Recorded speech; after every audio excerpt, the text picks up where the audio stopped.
क्या आप जानते हैं खाना काबा के ऐन ऊपर किसी भी हवाई जहाज का गुजरना मना है। ऐसा क्यों है? इसकी वजह जानकर आप दंग रह जाएंगे।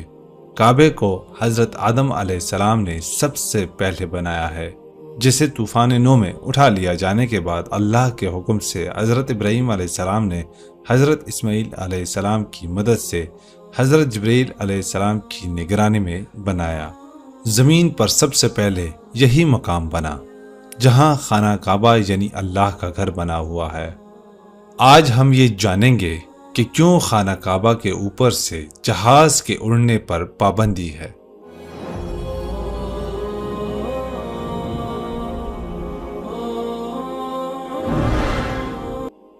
जदीद साइंस के तहत की जाने वाली तमाम पैमाइशों और पैमानों के मुताबिक खाना काबा बिला शक व शुबा ज़मीन का मरकज़ है।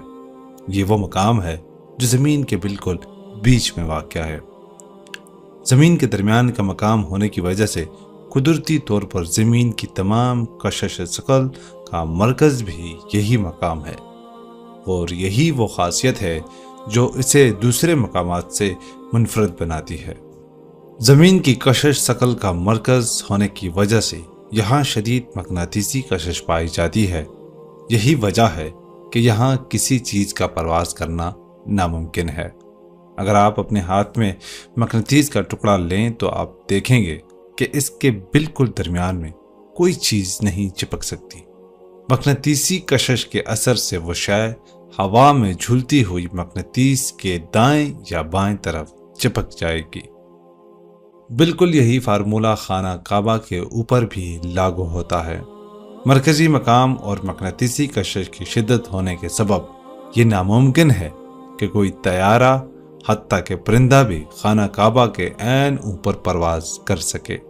अलबत्ता खाना काबा के इर्द गिर्द लातादाद परिंदे परवाज करते हुए देखे जा सकते हैं। यहाँ हम आपको एक और हैरत अंगेज़ मालूमात देते चलें कि खाना काबा से जो रोशनी निकलती है वह आसमानों और खल्लाओं का सीना चीर कर बिना किसी रुकावट के सीधा 7वें आसमान तक जा पहुँचती है, जहाँ बैतुल मामूर वाक़या है। कुरान करीम के मुताबिक बैतुल मामूर फरिश्तों का खाना काबा है और हर रोज़ 70,000 फरिश्ते इस काबे का तवाफ़ करते हैं।